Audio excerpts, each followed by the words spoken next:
Olá, mulheres! É sempre muito bom estar com vocês, podendo dividir uma palavra. Meu nome é Bárbara Vetromilli e nesse mês de abril estou aqui para dividir uma palavra com vocês nesse lindo tema, como nos dias de Noé. E o texto base, que nós usamos para fazer esse estudo está lá em Mateus 24, de 37 a 39. E como foi nos dias de Noé, assim será também a vinda do Filho do Homem. Portanto, assim como nos dias anteriores ao dilúvio, comiam, bebiam, casavam-se e davam-se em casamento, até o dia em que Noé entrou na arca, e não o perceberam, até que veio o dilúvio e os levou a todos. Assim será também a vinda do Filho do Homem. Vamos orar para que Deus fale ao nosso coração. Senhor, nosso Deus, nosso amado Pai, nós lhe pedimos, em nome do Senhor Jesus, abra os nossos olhos espirituais, abra os nossos ouvidos espirituais. Pai querido, fala conosco, fala ao nosso coração, desperta-nos, Senhor. Pai amado, eu creio que esse tema veio, Senhor, para que nós possamos despertar para aquilo que temos vivido, para o momento, Senhor Jesus, que estamos vivendo, Senhor. Pai amado, fala conosco, desperta-nos. É o que eu te peço em nome do Senhor Jesus. Amém. E eu queria que a gente atentasse para o trechinho, dos versículos que eu li, que fala assim. Eu vou ler novamente o nosso texto básico, que diz: E como foi nos dias de Noé, assim será também a vinda do Filho do Homem. Portanto, assim como nos dias anteriores ao dilúvio, comiam, bebiam, casavam-se e davam-se em casamento, até o dia em que Noé entrou na arca, e não o perceberam, até que veio o dilúvio e os levou a todos. Assim será também a vinda do Filho do Homem. Percebam, que aqui está escrito, e não o perceberam. As pessoas não perceberam até que veio o dilúvio. Imagina Noé construindo uma arca daquele tamanho, enorme, imensa, e eles não perceberam. Gente, eles não perceberam o que estava acontecendo. Eles estavam distraídos. Essa geração distraída, que é levada de um lado para o outro com qualquer vento de doutrina, e eu não falo doutrina somente, doutrina da palavra, doutrina de igreja, não, mas doutrina de vida. É uma geração, que é levada por qualquer coisa que as pessoas inventam, que falam, não sabe de onde tirou, não sabe de onde veio aquilo, mas se um falou, o outro começa a repetir, e as pessoas tomam aquilo como verdade, já cria uma doutrina. Essa geração distraída, a forma de pensar determina a nossa forma de agir. A nossa forma de pensar vai determinar a nossa forma de agir. Lá em Gênesis 6:5, Deus diz assim, dessa geração que não percebeu o que estava acontecendo. Eu vi o Senhor que a maldade do homem se multiplicara sobre a terra e que toda a imaginação dos pensamentos do seu coração era só má continuamente. A geração que se deixa levar pelas distrações deixa o coração vulnerável para a maldade. O coração é como um campo, e o que se planta nele, o que se planta nesse campo, ele nasce. Alguma semelhança dessa geração lá dos tempos de Noé com a geração que nós estamos vivendo no dia de hoje?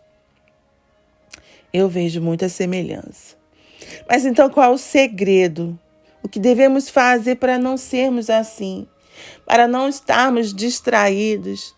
Gente, se naquela época que não tinha celular, que não tinha TV, que não tinha filme, que não tinha, o que nós temos hoje de distração, já era um povo distraído que não percebeu o que estava acontecendo. E o que era produzido no coração era só maldade, a ponto de Deus, a ponto de Deus querer acabar com tudo, se arrepender de ter feito homem. Imagina a geração em que nós estamos, com tantas distrações, com tantas coisas para roubar o nosso coração. Né? Eu digo, nosso coração que estamos, né, ali com Jesus, imagina os de fora, né, com tanta coisa para tirar o nosso coração de Deus. E qual o segredo? O que a gente pode fazer para a gente não ser assim? Para a gente acabar com as distrações? Eu vou dar um testemunho pessoal. Né? Eu sei que esse áudio chega através do Instagram, chega através de tantas coisas. Nesse momento, eu estou fazendo um jejum de redes sociais. Porque eu estava muito distraída. Estava me distraindo muito com as coisas. E acaba que você coloca, às vezes, a sua expectativa nas coisas e não em Deus. Eu estava assim, mas eu trabalho com a rede social, eu sou arquiteta, eu dependo da minha rede social, de divulgar o meu trabalho, né? Eu sou autônoma, trabalho por conta própria. Então, eu dependo de divulgar o meu trabalho para eu ter, né, meus clientes. Não dependo de divulgar o meu trabalho para ter os meus clientes. Eu dependo de Deus para ter os clientes, não da divulgação do meu trabalho. Eu não preciso estar distraídas. E Deus me pediu esse jejum de rede social. E eu decidi obedecer, porque eu não quero estar distraída. Eu não quero estar distraída, eu não quero estar aquém daquilo que Deus tem para a minha vida. E assim nós devemos ser. O que está roubando? O que está te roubando de Deus? O que está tirando a tua atenção do Senhor? Né? Isso a gente tem que pensar e avaliar. E aí agora vamos para o segredo, para a gente não ser assim. E a resposta está em Noé. Gênesis 6:8 diz assim: Noé, porém, achou graça aos olhos do Senhor. E o versículo 9 diz: Estas são as gerações de Noé. Noé era varão justo e reto em suas gerações. Noé andava com Deus. Justo fala de lícito, né, de correto. E reto fala de completo, de total, de inteiro. Noé era inteiro. Noé não estava distraído. O coração de Noé era inteiramente de Deus. Noé era, né, essa pessoa íntegra, inteira, completa no Senhor. Ele andava com Deus. Esse é o segredo. Né? Noé, ele tinha intimidade com Deus, ele andava com Deus, o coração dele era do Senhor inteiramente. E olha aqui, gente, o segredo. Versículo 9. Estas são as gerações de Noé. Antes dele falar, né? Antes de Deus falar da geração de Noé, porque no versículo 10 abaixo ele fala dos filhos de Noé, ele fala que Noé era essa pessoa reta, era essa pessoa completa, essa pessoa que andava com Deus. Então ele não precisava se preocupar com os seus filhos, que os seus filhos estariam sendo cuidados por Deus. Quando nós somos completos no Senhor, nós não temos o que temer. Eu compartilhei com a Érica esses dias, né? Um pouquinho antes de começar esse tema de abril, eu sonhei com arrebatamento.